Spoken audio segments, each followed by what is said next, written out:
저도 배에 올라타려고 했는데 배에 올라타지 못하고 그냥 바다로 퐁당 빠지는 119 후송해갖고 이제 목숨을 건진 그런 사례가 있습니다.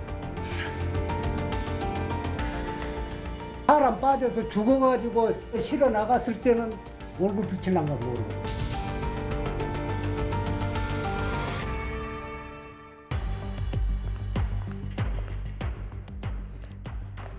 육지와 배를 연결해서 사람이나 물건을 오르내릴 수 있게 하는 시설을 저반시설이라고 하는데요.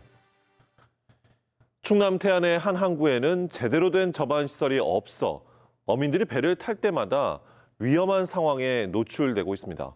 그 현장을 이럴수 이슈에서 다녀왔습니다. 충남 태안군 마건포항. 이곳은 매일 수십 척의 고깃배가 드나드는 항구입니다. 새벽 출항을 준비 중인 어민들. 그런데 배에 오르기가 순탄치 않습니다. 스티로폼 뗏목을 이용해 배로 가야 하기 때문입니다. 혼자 갈 수 있어? 응? 네가 줄 밖에서 풀러. 사장님 이거 안 불안하세요? 당연히 불안하죠. 위험보다는. 배 타려면 이렇게 타야 돼.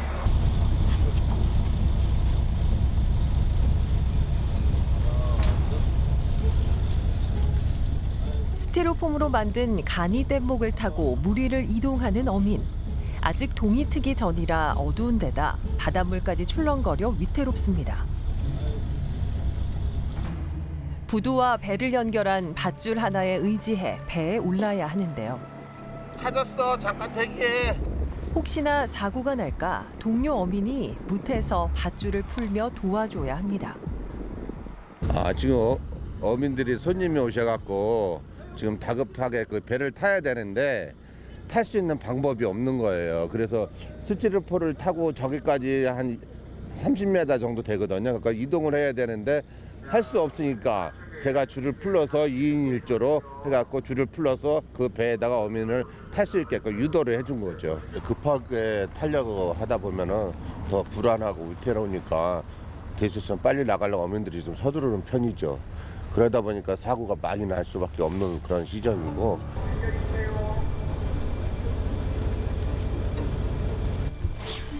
이번에도 또 다른 어민이 안전장치 하나 없이 출렁거리는 스티로폼 위에서 간신히 중심을 잡아보는데요.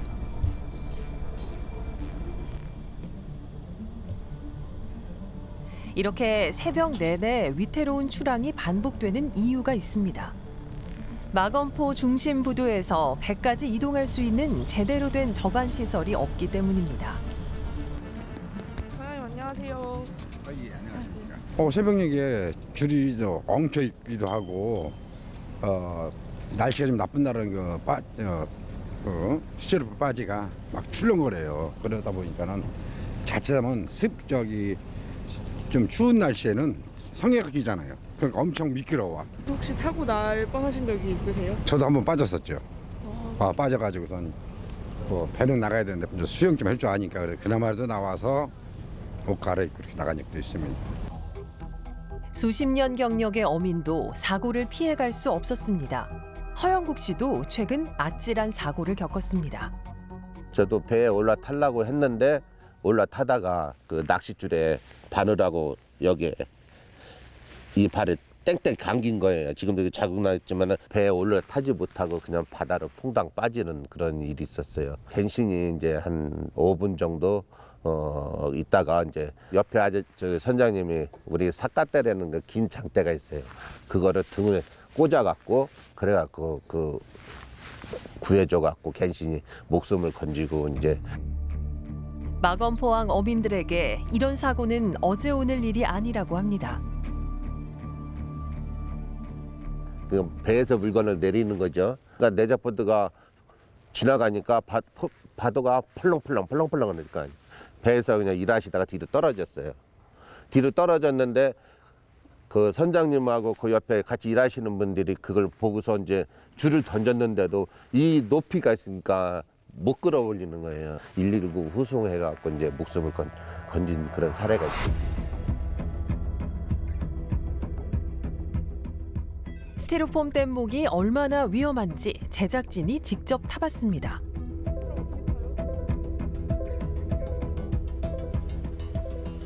지지할 장치 하나 없이 스스로 중심을 잡아야 하는 상황. 실제로 스티로폼에 올라보니 물살에 심하게 출렁입니다. 아 이거 제가 생각한 것보다 훨씬 더 흔들리는데요? 많이 힘들죠 이게.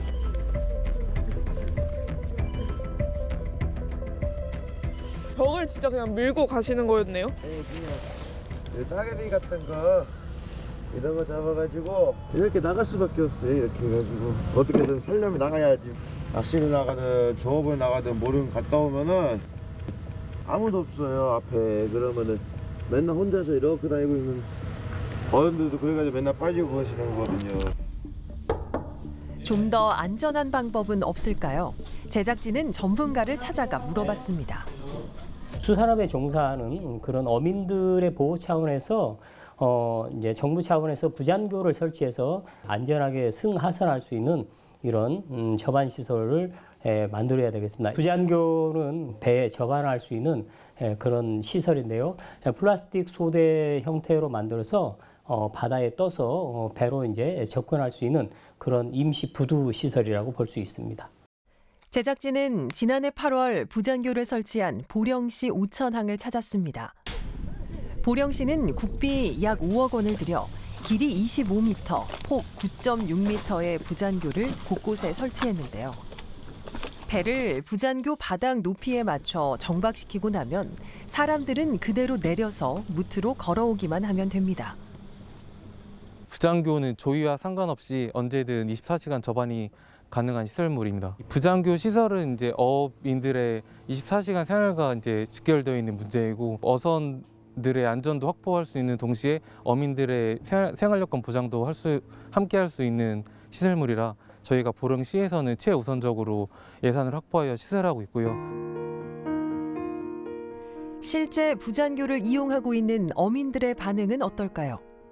부잔교가 설치되기 전에는 스티로폼으로 뗏목을 제작을 해가지고 주간이든 야간이든 조그만 그 뗏목을 타고 선박을 이제 오르내렸습니다. 상당히 위험하게 저희가 선박을 오르내렸는데 이 부잔교가 설치됨으로 해서 저희가 선박에 뭐 승선이라든가 하선이라든가 할 때 뭐 또 짐을 싣다든가 짐을 내릴 때 안전하고 편안하게 저희가 이제 하선을 할 수 있기 때문에 아주 상당히 만족하고 사용하고 있습니다.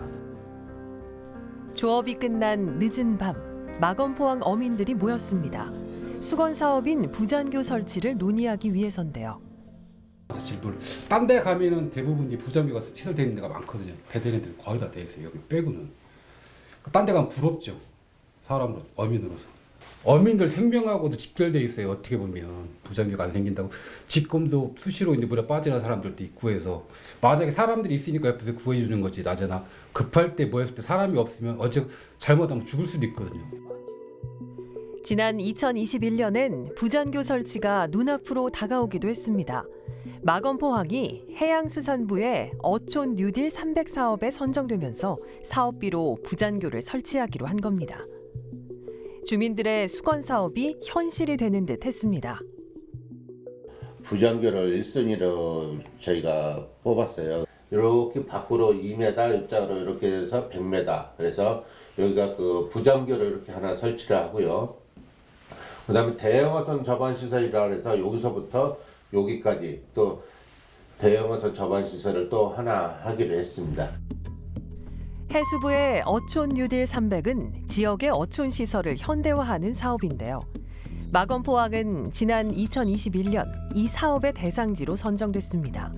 2022년 1월에 계획 수립해 착공하고 올해 12월이면 설치가 완료될 예정이었습니다. 주민들은 그 순간만을 기다렸습니다. 설계까지 다 마무리가 됐어요.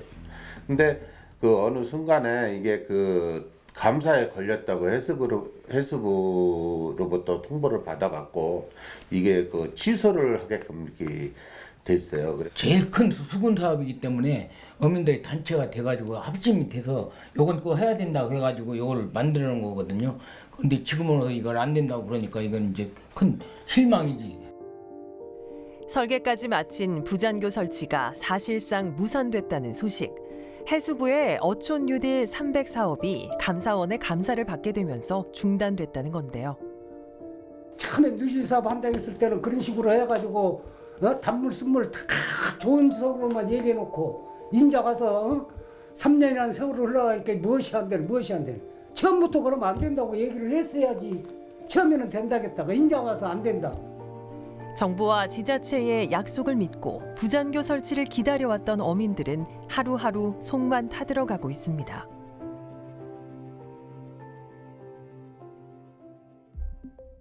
그렇다면 어촌 뉴딜 300 사업이 중단된 이유는 무엇일까요? 제작진은 주무부처인 해양수산부에 취재를 요청했고 서면으로 답변을 받을 수 있었습니다. 해수부는 2019년 4월 부잔교를 포함한 어항시설 설치가 지방사무로 이양됐다고 밝혔습니다. 부잔교 설치는 국비가 아닌 지자체에서 해결해야 한다는 건데요. 이는 태안군이 어촌 뉴딜 300 사업을 신청하기도 전의 일입니다. 이에 감사원이 지난해 국비인 어촌 뉴딜 300 사업 예산으로 부잔교를 설치하려는 해수부와 지자체에 제동을 건 겁니다. 그런데 제작진이 입수한 해수부 자료에는 다른 내용이 담겨 있습니다. 해수부에서 발표했고 태안군에서 신청한 2021년도 어촌 뉴딜 300 사업 공모 지침입니다. 내용을 살펴보니 세부 사업 예시에 부잔교가 명시돼 있습니다. 다음 해인 2022년 공모 지침에도 부잔교 설치가 포함돼 있는데요. 이미 2019년에 지방사무로 넘어간 부잔교 설치 사업이 이후에도 지원사업 예시에 포함돼 있던 겁니다. 그러니까 해수부는 지방사무로 이양돼 지원할 수 없는 부잔교 사업을 사업 예시로 포함했고 태안군은 애초에 지원받을 수 없는 부잔교 설치 사업에 신청한 셈이 됐습니다. 그렇다면 마건포항에 부잔교를 설치할 방법은 없는 걸까? 해수부는 부잔교에 대해 지방비로 자체 설치해야 한다고 답했습니다. 제작진은 부잔교 설치에 대한 계획을 묻고자 태안군을 찾아갔습니다.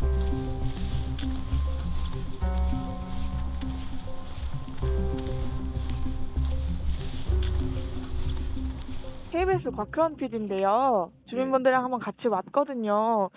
지자체로서의 어떤 그냥 입장 정도만 말씀해 주셔도 되는 거라. 상황이 사실은 뉴딜 사업 진행 중인 전국 지자체가 거의 뭐 다 해당되는 상황이라 내부적으로는 좀 말씀을 드렸는데 글쎄요 뭐 아무런 대책이 없으니까 여기서도 지금 만나서도 뭐 큰 얘기할 게 없으니까 지금 안 만나주는 것 같은데 그래도 있는 사실대로 진행을 해줘야 어민들도 거기에 청취를 할 건데 일단 안 만나준다는 그 자체는 잘못됐다고 저는 생각되네요. 정부와 지자체의 계획을 믿고 기다렸던 어민들. 그러나 어민들은 부잔교 설치 사업에 대해 제대로 된 설명조차 듣지 못했고 답답함만 커져갑니다. 이런 상황에서 제대로 된 행정의 역할은 무엇일까? 면피 행정을 하는 것도 아니고 서로 책임만 전가하는 듯한 모습을 보여주는 것은 바람직하지 않은 절차이고 하루빨리 감사원의 감사가 진행 중이라 하더라도 문제가 있다라고 한다면 즉각 대응해야 되는 것이 행정의 기본 원칙이라고 생각이 듭니다. 국민의 안전이 우선이잖아요. 그런 것을 방치한다라고 하는 것은 정부로서 존재 이유가 없는 거죠. 오늘도 마건포항 어민들은 위태로운 승하선을 이어가고 있습니다. 그걸 해달라고 했는데 해준다고 하는데 여태까지 지금 한 20년 동안 지금 기다리고 있는데도 안 해주니 우리들은 우리가 할 수도 없는 거고 떨어져요. 위험해요. 그래서 그걸 요구하는데도 관이서는 신경을 안 써요. 왜냐 지금 뭐 돈이 없네 있네 신경을 안 써줘요. 그래서 우리가 자꾸 요청을 해도 안 되는 걸 어떻게 해요. 우리 힘으로는 안 되잖아요. 어민들 힘으로. 배를 타고 6시에 나가면 그 사람들이 직원들이 와서 6시에 눈으로 보고 이거 위험성이 있는가 없는가 확인을 해야 되는데 그 사람들이 안 나온다. 사람 빠져서 죽어가지고 119 가서 실어 나갔을 때는 얼굴 비칠란 걸 모르겠지. 언제까지 이들은 스티로폼에 의지해 위험한 승선을 해야 할까요?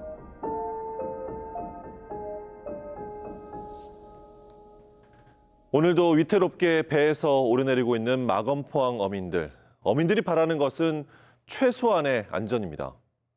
하지만 정부와 지방자치단체의 행정착오로 이들의 바람은 요원해졌습니다. 정부는 주민들에게 정확한 상황 설명조차 없이 소통마저 차일피일 미루고 있는데요. 제작진이 만난 한 주민은 이러다가 인명사고가 일어나야 우리와 대화해 줄 것이냐며 답답함을 토로했습니다. 정부와 지자체는 지금이라도 어민들과 적극적인 대화에 나서서 이들의 안전이 위협받지 않도록 대안을 마련해야 할 것입니다.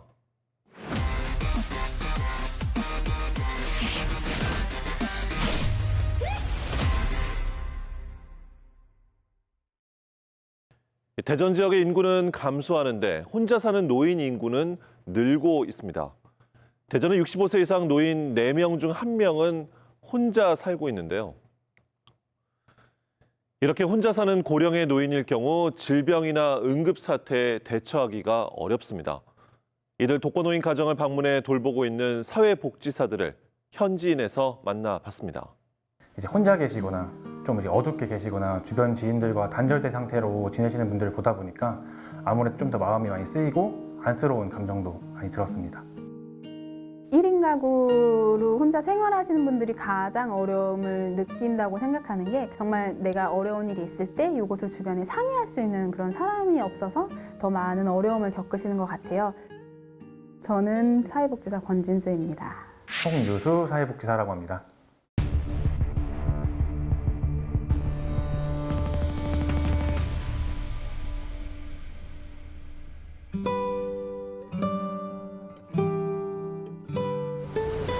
저희 월평 이동은 아파트가 중심으로 생활하고 있고요. 1인 가구로 해서 어르신들, 이제 장애인분들 이렇게 단독 세대가 엄청나게 많이 생활하고 계시는 그런 지역입니다.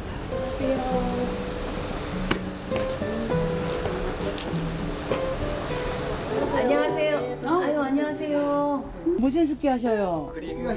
아유, 그림 맞추기. 달력, 캐런더 앞에도 만들고, 요렇게. 같은 그림 그리기인데요.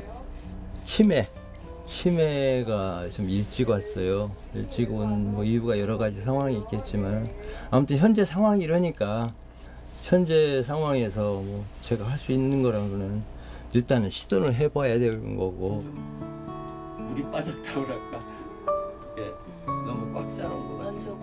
예? 이번 주에 만난 사람 복지사 선생님들 만났으니까 예. 월평 사회 복지관 써보세요. 그러면.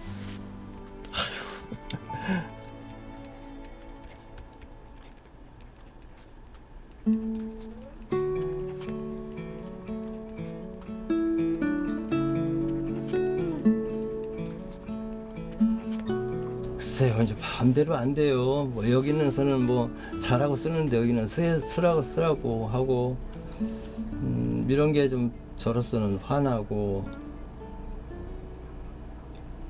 그래서 이렇게 기록하시는 거예요? 네, 안 잊어버리려고요. 이러다가는 부모님 길도 잊어버릴 것 같고. 그리고 저 생각으로 볼 때도 제가 뭐 살면 얼마나 살겠어요. 그래도 꼴딱 넘어가기 전까지는 남들한테 폐는 끼치지 말자. 아주 얼굴이 되게 차분해지시고 함께 했던 그 시간들이 아주 보람되다라는 생각이 또 되네요. 기부가 다 거기 있으니까 왔다 가라고. 제가 만약에 선생님들 하시는 거를 제가 맡았다 그러면은 저는 한 달 못 버텼을 거예요. 저희가 그런 역할을 하려고 있는 거고, 예. 그리고 아버님이 뭐 전혀 이제 어쨌든 뭐 친구분들이랑 다른 분들이랑 또 잘 지내시면 그거가 또 저희에게는 큰 힘이 되기도 하고 그냥 편안하게 받으시면 될 것 같아요. 너무 걱정하지 않으시고 미안한 마음 없으셔도 되고 나빴고 힘들었던 기억은 다 버리시고 좋았던 기억만 더 많이 생각하시면서 지금 앞으로를 살아가시면 좋을 것 같아요. 네. 아버님 저희 갑니다. 예. 안녕히 계세요. 예. 감사합니다. 우선은 이쪽에 사시는 분들은 경제적인 거가 가장 많이 필요로 하세요. 그래서 정부 지원을 제대로 받을 수 있게 그런 것들에 대한 확인도 한번 해드리고요.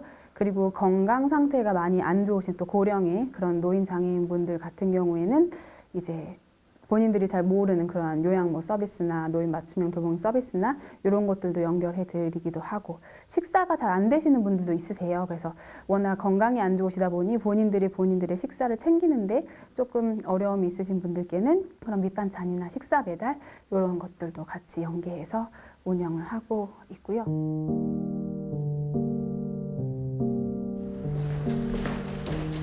네, 안녕하세요, 선생님 어머니. 어서 오세요. 먼저 오늘 이거 빵이랑 오세요. 그거 좀 예. 가져와가지고 잠깐 앉아도 앉으세요. 될까요? 예, 앉으세요. 아이고, 어머니 아침 드셨어요, 어머니? 그럼 아. 우리 송유수 선생님이 지나가다가 저기 하면 아이고 어머니 빵 하나 드셔요. 빵 맛있는 거 골라가셔요. 이러면은 정말 감사하고 누가 이렇게 불러줄 때도 없고 하는데 복지관에서 저기를 하니 너무나 감사하고 그 시간 가는 줄 모르고 정말 감사해요. 참나 복지관에서 나 이거 팔 부러져 가지고 휠체어 태워서 병원 다니고 데리고 다니고 저기 할 때 정말 눈물 나도록 고맙고 감사하고. 가져왔습니까? 내가 따줄게. 아, 예. 아이고 이런 것도 갖다 줘 너무 감사해요. 키가 적어갖고 맞아요. 허리 아파서 이렇게 하니까 내가 허리가 더 아파서 못 걸어. 감사해요, 어머니. 또 올게요. 예. 네. 아이고 감사합니다. 네, 감기 조심하시고요. 예, 감사합니다. 안녕히 가세요. 맨 처음에는 경계하시는 분들이 많으신데 점차 이제 경계를 풀고 손주처럼 또는 뭐 가족처럼 아들처럼 대해주실 때 항상 뿌듯하고 이제 사회복지사로서 일할 때 굉장히 보람을 느낍니다. 안녕하세요. 많이 기다리고 계십니다. 아, 네. 안녕하세요. 아유, 들어오세요. 그럼요. 들어오세요. 어디 앉아서 여기 사시는 아, 네. 안녕하세요, 어머니. 오늘은 반찬이 더 좋네. 그렇죠, 많이 어머니. 많네. 예. 맛있어 보이죠? 예. 잠깐 앉아도 될까요, 어머니? 앉아요. 앉으셔. 이제 오늘 좀 맛있는 반찬인데 아버님 그렇죠. 네, 약속 때문에 못 나온다고 하셔가지고 네, 맞아요. 네, 식사 거르면 안 되니까 가져왔어요, 아버님. 배달까지 해주셔서 잘 먹고 있어요. 유 선생 덕분에 잘 지내고 있어. 지금은 그래도 복지관도 다니고 그러잖아요. 어려운 일 있으면 좀 도와달라고 쫓아다니고 신세 많이 짓고 있어. 그전엔 나 아는 사람 하나도 없었는데 하나도 없었고 그냥 방구석에만 있었어요. 방구석에만. 나가봐야 뭐 다 모르고 하니까 나가지도 않고 그냥 집에가 있다가 잠이나 자면 또 나가서 이제 바람 쐬고 들어오고. 물 위에 기름이지 뭐 기름 떠 있는 것처럼 왔다리 갔다리 했겠지. 전화도 그래. 이건 뭐예요, 아버님? 오래간만에 보니까 안 찍은 것 같이. 새롭네요, 아버님. 이렇게 보니까. 그래 새롭지. 나도 이거 엊그저께 그냥 꺼내봤어 이거. 2, 3일 전까지만 해도 저희랑 저희 복지관 프로그램도 참여도 하시고 저희랑 전화도 하시고 같이 식사도 하셨던 분인데 이제 뭐 주말이 지나고 갑자기 월요일날 돌아가셨다거나 아니면은 어제까지만 해도 친근하게 지냈는데 갑자기 새벽에 돌아가셨다거나 챙기지 못해서 발생한 안타까운 경우들을 볼 때는 인력이 조금 더 있었으면 아니면은 저희가 최대한 신경을 쓴다고 하지만 많은 사람들을 챙겨야 되기 때문에 이제 한 사람한테 제공하는 서비스의 그 질이 조금 저하될 수 있거든요. 그래가지고 그때마다 조금 아쉬움을 느끼고 있습니다.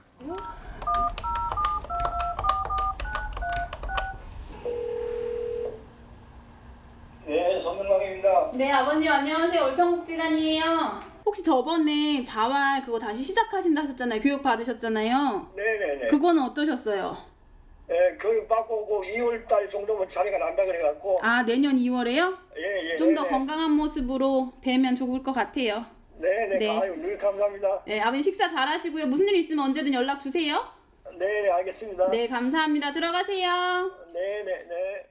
이 사람이 필요한 자원들을 또 찾아봐야 되는 거거든요. 그러면 어떠한 물질적인 자원이 필요한 경우도 있지만 사람들 간의 그냥 관계가 또 회복이 되면 고독사까지 뭐 이제 가지 않아도 되는 그런 상황이 또 있기도 하거든요. 그래서 그런 것들을 저희들이 이제 그런 물질적인 자원 외에 이제 사람에 대한 그런 관계 그런 자원도 이제 같이 함께 확장시켜가려는 그런 노력도 같이 하고 있고 그런 게 되게 많이 필요한 것 같습니다. 맞아요. 맞긴 맞는데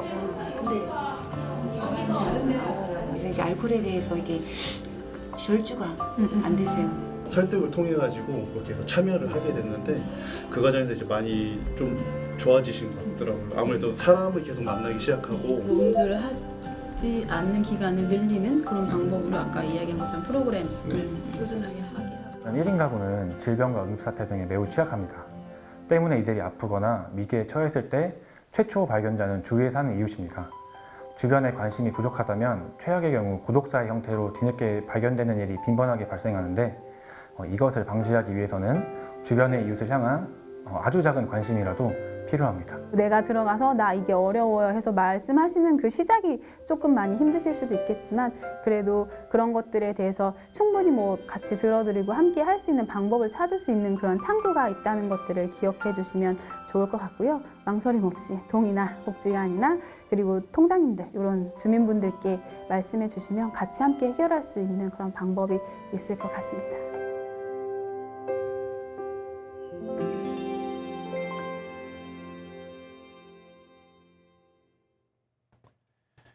혼자 사는 노인 인구가 늘어나면서 노인 돌봄의 수요도 꾸준히 증가하고 있습니다. 하지만 노인 돌봄 사업은 인력도 예산도 부족한 실정입니다. 홀로 산다는 것이 곧 사각지대에서 사는 삶이 되지 않도록 대응 체계를 구축하고 지속적인 관심과 지원이 필요하겠습니다. 시사인 대수남 여기서 마치겠습니다.